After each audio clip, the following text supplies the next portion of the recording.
거대한 돌덩이 아래서 채찍질 당하며 쓰러지는 노예들. 우리가 영화나 드라마를 통해 접해온 피라미드 건설 현장의 모습은 대개 이렇습니다. 뜨거운 태양 아래 수천 명의 노예가 비명을 지르고 무자비한 감독관이 채찍을 휘두르는 광경 말이죠. 하지만 우리가 오랫동안 믿어온 이 강렬한 장면은 사실 완벽한 허구에 가깝습니다. 역사적 상상력이 만들어낸 왜곡된 이미지일 뿐이죠. 참견 시작.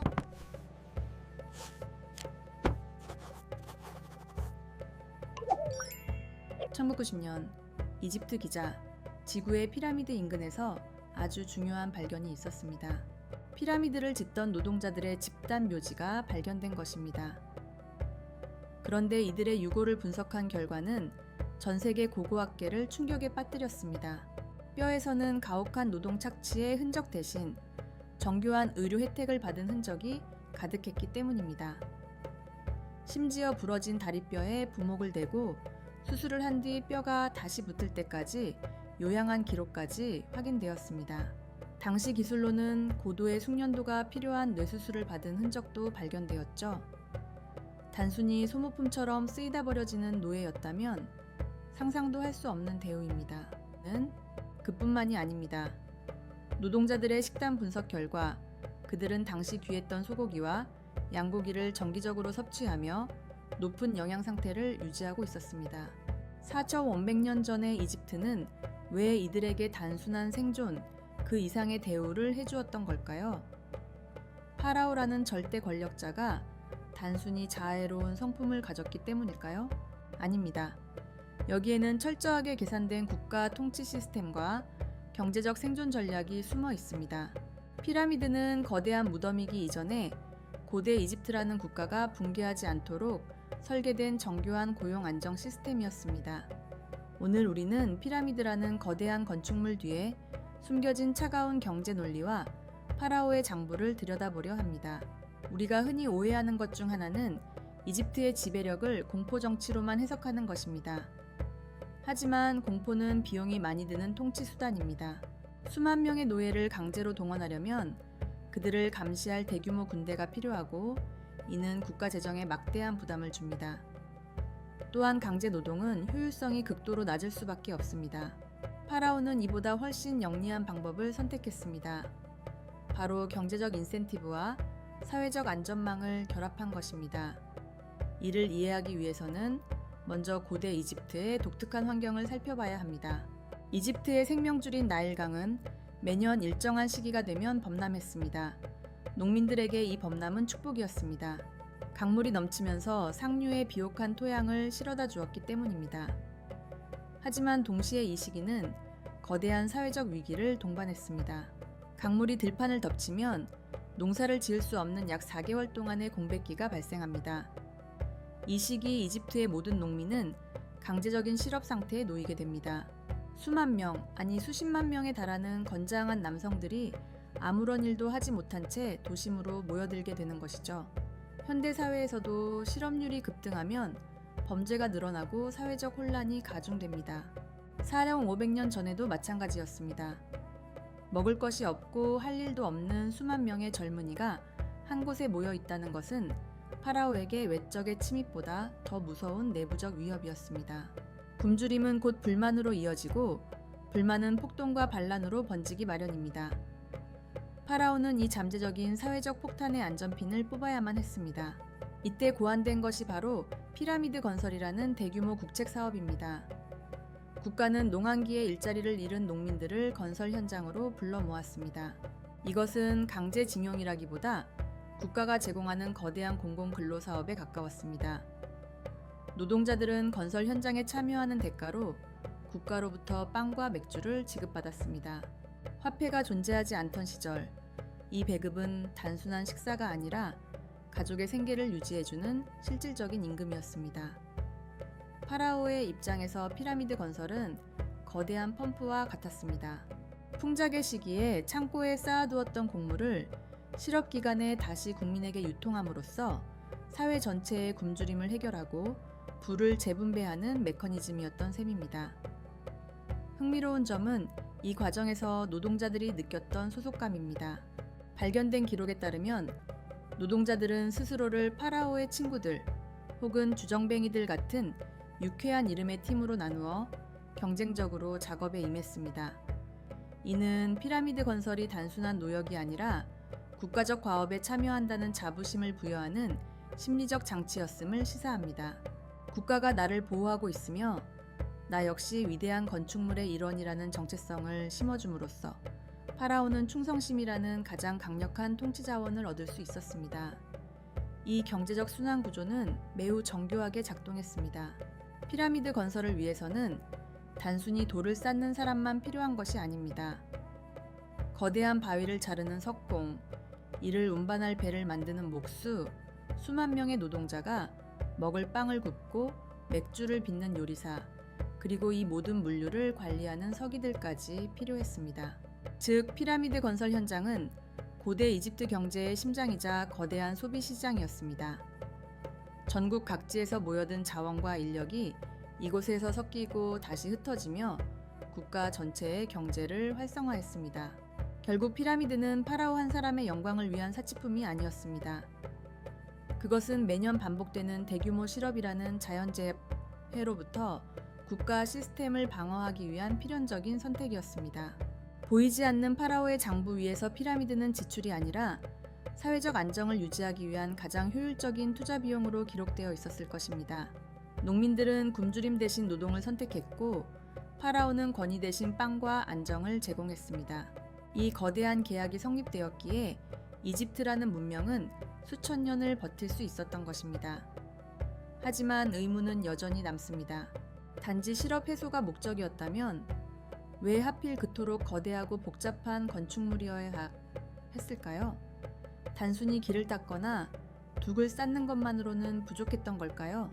여기에는 단순한 경제 논리를 넘어선 인간의 심리를 지배하려는 고도의 통치 기술이 숨겨져 있습니다.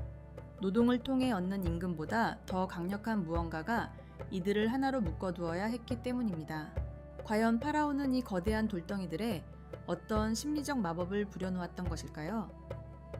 이 거대한 의문을 풀기 위해서는 먼저 이집트라는 국가의 경제적 심장부인 나일강의 움직임을 더 세밀하게 들여다봐야 합니다. 매년 여름이면 아프리카 고원의 폭우로 인해 나일강은 어김없이 범람했습니다. 현대인의 관점에서 범람은 재앙이지만 고대 이집트인들에게 이는 국가 경제의 유일한 동력이었습니다. 강물이 실어온 검은 흙은 화학 비료가 없던 시며 필요가 없던 시절 유일한 영양분이었고 이 흙이 쌓여야만 다음해 농사를 기약할 수 있었기 때문입니다. 하지만 문제는 이 축복의 대가로 지불해야 하는 시간의 비용이었습니다. 강물이 땅을 덮고 있는 약 4개월 동안 이집트의 생산 활동은 완전히 멈춰섰습니다. 인구의 80% 이상을 차지하던 농민들은 졸지에 갈 곳 없는 실업자가 되었습니다. 이들을 그냥 방치하는 것은 파라오에게 엄청난 기회비용의 손실이자 정치적 자살 행위와 같았습니다. 단순히 굶주린 사람들이 문제를 일으키는 것을 넘어 국가 전체의 노동력이 아무런 가치를 생산하지 못하고 증발해버리는 상황이었으니까요. 여기서 파라오의 천재적인 경제 감각이 발휘됩니다. 파라오는 이 유유 노동력을 국가적 자산으로 전환하기로 합니다. 바로 피라미드 건설이라는 거대한 프로젝트에 그들을 투입하는 것이었습니다. 이것은 현대 경제학에서 말하는 승수 효과와 매우 닮아 있습니다. 국가가 대규모 토목 사업을 벌이면 단순히 건설 노동자만 먹고 사는 것이 아닙니다. 건설에 필요한 자재를 조달하고 인력을 수송하며 그들에게 먹거리를 제공하는 과정에서 거대한 연쇄 반응이 일어납니다. 피라미드 건설 현장은 당시 세계에서 가장 큰 소비 시장이었습니다. 전국 각지에서 곡물과 가축이 수송되었고 이를 가공하기 위한 대규모 공장들이 현장 주변에 세워졌습니다. 고고학자들이 피라미드 근처에서 발견한 노동자 마을의 흔적을 보면 이곳이 단순한 숙소가 아니라 정교하게 설계된 계획 도시였음을 알 수 있습니다. 이 도시에는 수만 명의 노동자가 매일 소비하는 빵을 굽는 거대한 제빵소와 맥주 양조장이 줄지어 있었습니다. 기록에 따르면 노동자 한 명에게 매일 지급된 빵의 양은 오늘날의 기준으로 봐도 꽤 넉넉한 편이었으며 여기에 단백질 섭취를 위한 고기와 생선이 주기적으로 곁들여졌습니다. 특히 맥주는 고대 이집트 경제의 핵심이었습니다. 당시의 맥주는 지금의 술이라기보다는 걸쭉한 형태의 액체빵에 가까웠습니다. 칼로리가 높고 영양소가 풍부해 힘든 노동을 견디게 해주는 최고의 에너지원이자 변질되기 쉬운 물 대신 마실 수 있는 안전한 음료였죠. 국가가 이 맥주와 빵을 노동의 대가로 지급했다는 것은 피라미드 현장이 이집트 최대의 부의 재분배 센터였다는 것을 의미합니다. 상상해 보십시오. 지방의 가난한 농민이 농한기에 피라미드 현장으로 옵니다. 그는 이곳에서 국가가 제공하는 양질의 식사를 하며 기술을 배웁니다. 그리고 작업이 끝나면 남은 곡물이나 배급권을 가지고 고향으로 돌아갑니다. 이 과정에서 파라오의 중앙 창고에 쌓여 있던 곡물들이 지방 구석구석으로 흘러 들어갑니다. 즉, 피라미드는 거대한 자원 순환 펌프였습니다. 화폐가 없던 시대에 국가가 보유한 식량 자원을 국민에게 고루 나누어 주면서도 그 과정에서 국가적 위신을 세우는 거대 건축물이라는 결과물까지 얻어낸 것이죠. 하지만 파라오는 단순히 먹을 것만 준 것이 아닙니다. 그는 노동자들의 건강을 철저하게 관리했습니다. 앞서 언급한 의료 기록이 이를 증명합니다. 피라미드 현장에서 다친 노동자들은 당시 최고 수준의 의료진에게 치료받았습니다. 이것은 파라오의 자비심 때문이 아니라 숙련된 노동력을 보존해야 한다는 지극히 경제적인 판단 때문이었습니다. 거대한 돌을 다루고 정교하게 배치하는 작업은 아무나 할 수 있는 일이 아닙니다. 수년간의 경험이 쌓인 노동자는 국가의 중요한 자산이었습니다. 그가 부상을 당했을 때 치료해서 다시 현장에 복귀시키는 것이 새로운 초보자를 교육하는 것보다 비용 면에서 훨씬 유리했기 때문입니다. 이러한 시스템은 노동자들에게 강력한 심리적 인센티브를 제공했습니다. 국가가 나를 끝까지 책임진다는 신뢰가 형성되자 노동자들은 강압 없이도 자발적으로 작업에 몰입하기 시작했습니다. 그들은 스스로를 파라오를 위해 일하는 선택받은 자들이라고 생각했습니다. 발견된 낙서들을 보면 노동자들은 자신들의 팀에 파라오는 강력하다라거나 파라오의 승리자들 같은 이름을 붙이며 서로 경쟁했습니다. 강제 노역 현장에서는 결코 볼 수 없는 역동적인 에너지가 현장을 지배했던 것입니다. 또한 피라미드 건설은 이집트의 행정력과 물류 시스템을 극한까지 끌어올리는 계기가 되었습니다. 수백 킬로미터 떨어진 아스완에서 수십 톤짜리 화강감을 가져오기 위해서는 정교한 운송 계획이 필요했습니다. 나일강의 수위를 계산하여 배를 띄우고 운하를 파서 현장까지 돌을 옮기는 과정은 고도의 공학적 지식과 행정 능력을 요구했습니다. 이 과정에서 축적된 물류 관리 기술과 인력 동원 능력은 이집트가 이후 수천 년 동안 강대국으로 군림할 수 있는 국가적 인프라가 되었습니다.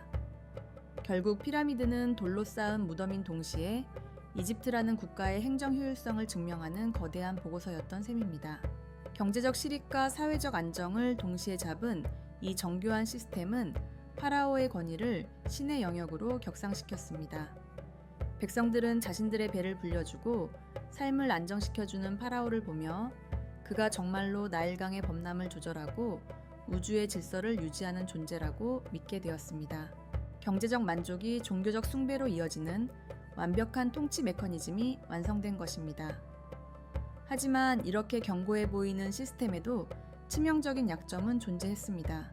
국가의 모든 자원을 한 곳에 쏟아붓는 이 거대한 도박이 삐끗하는 순간 이집트 전체가 흔들릴 수도 있다는 불안 요소 말입니다. 만약 나일강의 범람이 예상과 다르다면 어떻게 될까요? 혹은 피라미드 건설에 들어가는 비용이 국가의 감당 범위를 넘어서게 된다면요? 파라오의 장부는 항상 이 위험한 줄타기를 기록하고 있었습니다.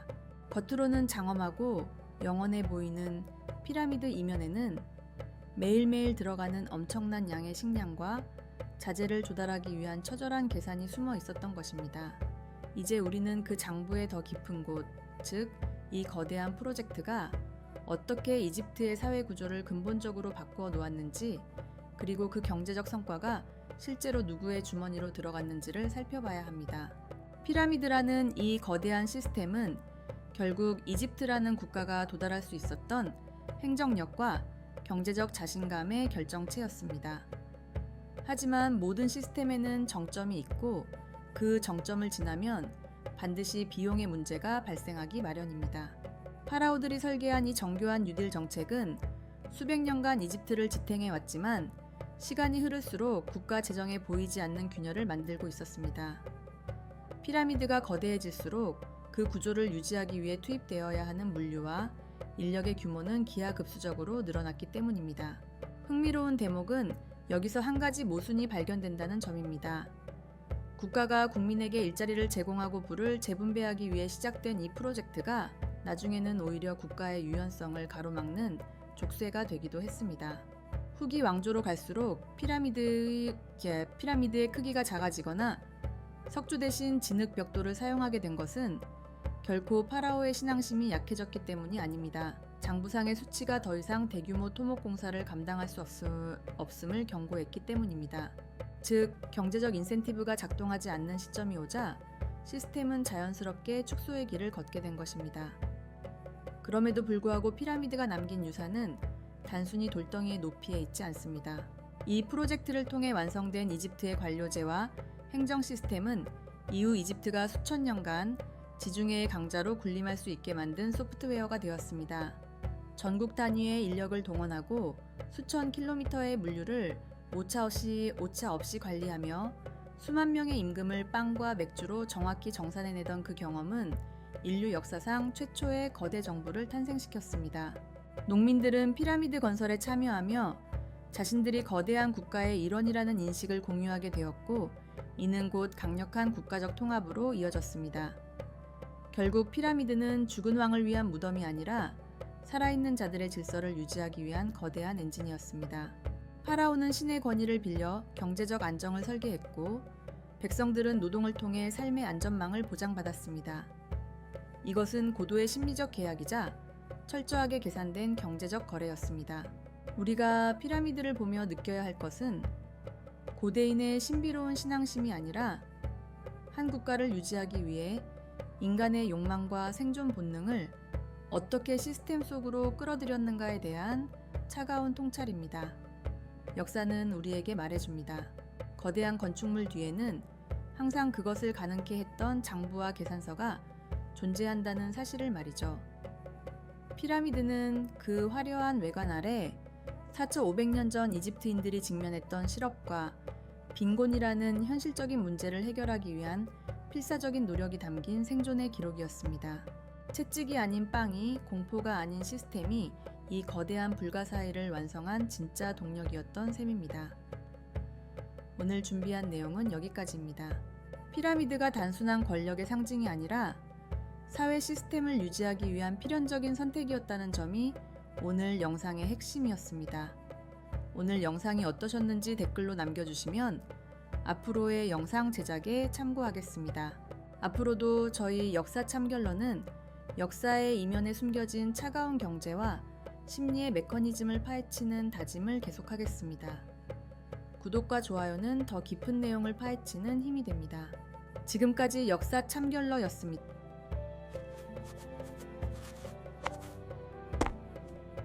구독, 좋아요 꽉 눌러주세요.